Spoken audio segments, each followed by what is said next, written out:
Hey everyone, what's up? I hope you are all doing well.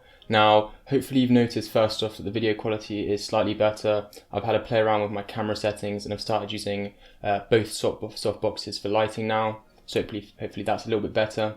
And second off, before we get into the video, which is going to be an interesting one by the way about the iPhone 12 and why you shouldn't maybe be getting it, I'm going to just say that actually I thought I might as well put out here on my YouTube channel where I'm at right now. What's going on in my life. So it's not a vlog channel necessarily, but just point out that right now finished school on my gap year in the UK. I know some countries don't necessarily do gap years, but yes, I'm on that. Not exactly sure I'm heading, trying to get work. Still doing my YouTube channel, not with the intent of making money just yet obviously, but still trying to grow that, having a good time with that as I can put out my passion for technology, and maybe going to university next year.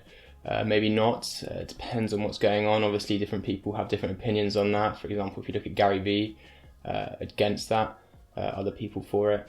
I'm not personally exactly sure, although I am quite against university, as you might have seen in my previous education video, which was about 2 years ago now, which is kind of crazy. So there we are, that's just a very quick little update. I don't really want to take up too much of the time of the video, so let's get straight into it, and hopefully you're all still here if you want to listen to the technology part. So actually this video is This video is inspired by John Rettinger, not exactly sure how to pronounce his name, but he talks about the iPhone 12 and why you shouldn't actually be buying it once it's out, of course. Now we are assuming the price of the iPhone is going to be, the iPhone 12, around £1,000 for the Pro model, which is essentially the main model. Now for that price you can get yourself into the whole Apple ecosystem for around that price. Some people might not think this be possible, but you can do it, and you can do it mostly by buying everything new from Apple's website if you so desire. Now the question is really, what would you rather, have one iPhone that you can have and that's it? This is assuming you don't have any other main Apple products in your house, or you could get pretty much every Apple product there is: MacBook, iPhone, AirPods and Apple Watch. The full Apple ecosystem, other than of course a computer, which there are not many cheap ones of. So to do this, let's start off with the phone. Now, after Apple having released the iPhone SE, it kind of changed the tech world in terms of mobile phones and what is thought of as a budget phone. Because most of them, they'll have good screens maybe a nice body, maybe sometimes even a good camera, but the fact that the iPhone SE has the top end right now Apple processor that is in the iPhone 11 and iPhone 11 Pro makes it so good, and really realistically having a great value for money for £419 here in the UK, and even better value in the US at $399 I believe. It's a pretty great, and it's like almost, why would you not buy it if you're looking for a new iPhone? Well, there are actually a few of those negatives. Battery life, it's a bit iffy for some, although nowadays with COVID you are going to be stuck at home and often near power outlets. And secondly, the screen is a bit small for some, but personally I'm actually switching to an iPhone 7 in which I've put a extra long battery. If you guys want me to do a video on that, I can, and I'm okay with that screen size even though I'm a power user, because it can actually detract you from wanting to go on your phone all the time, and in the end you'll only be using it for useful tasks.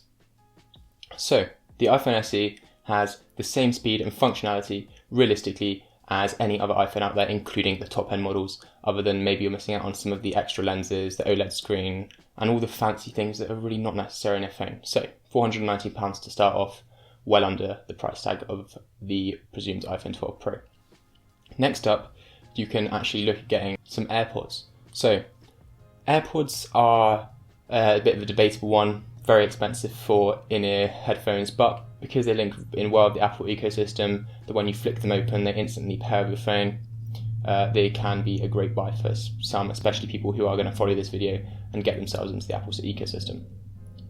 So on the website they are £159, but you can actually get them for £80 around about that, the first generation model, refurbished on different websites. So have a search around and see if you can find them for that price, but personally I wouldn't be wanting to put much more than that into AirPods.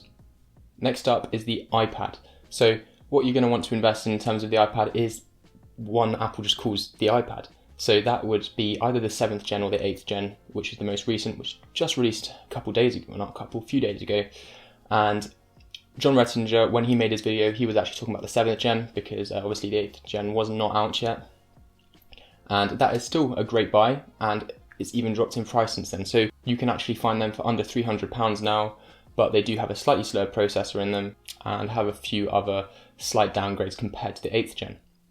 So if you would like to get the 8th gen, you can get that for £329, and that is what I have included in this budget, as it does have a much faster processor and obviously still supports the Apple Pencil and does most things that you would get of an iPad Pro, although with a slightly smaller 10.2 inch screen size. So if that is an issue, then you can actually look at getting an iPad Pro, for example, the 12.9 inch one, as stated in my last video. But for the example of this video, that is the iPad I recommend, and most people will be very content with it. And if I ever get an iPad, that's most likely the one I'm going to get, unless it is for a laptop replacement. Also, even though it's not an iPad Pro, and it's a cheaper one, it actually has Lightning.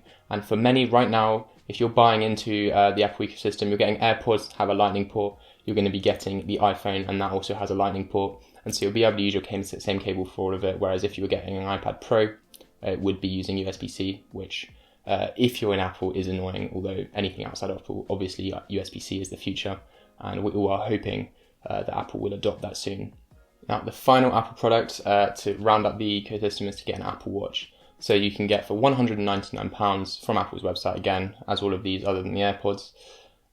You can get the Apple Watch Series 3, which is still a great Apple Watch. It doesn't have the edge-to-edge screen, but other than that, it works perfectly, and it will integrate into your phone and your iPad perfectly and just bring everything together. And that is, of course, if you are interested in receiving notifications on your wrist and all of that. That is all down to you, but it is a very good price, and you can even sometimes find them cheaper, secondhand or refurbished. Now, if you actually did want to step that up, Apple has also released the iPhone SE, which was not out when John Rettinger did his video, but that is at a very good price of £269. So that is obviously 70 quid up. But if, for example, you took out the AirPods, you could get the SE version of the Apple Watch, which is essentially the same as the new Series 6, with the edge-to-edge screen and all of that, just without some of the extra health features that scan, for example, for the oxygen in your blood, which most people don't really care about at all. So that is also another option. But if we go back to the list, we have the iPhone SE, we have AirPods, the original version, we then have the iPad, most likely the 7th or 8th generation, and then after that you do have your Apple Watch Series 3. And this is a great roundup of Apple tech to bring together in your Apple ecosystem. And guess what? The price, including that £80 for the AirPods, it only comes to £1,026, which obviously is a lot, but considering that you might be getting a new iPhone 12 Pro for that same price, personally, it sounds much better deal to just go ahead and get the whole Apple ecosystem if you are not already invested in that. And again, if you are in America, this is going to be even cheaper for you, and it comes to about $1,007 if you are looking at it with Apple, and also just not exactly sure on where, as I'm in the UK, I'm not exactly sure in terms of the AirPods. But if let's count $80 for the AirPods, it'd be around that $1,007 price tag, which is more like £900 to £850, which is an even better deal. So there you are. That's my little video there. Obviously, definitely inspired by John Rettinger, but I thought we had a really good idea there, and I wanted to update it regarding Apple's also their new products. So there we are. Have a good one, everyone, and I will see you in the next video.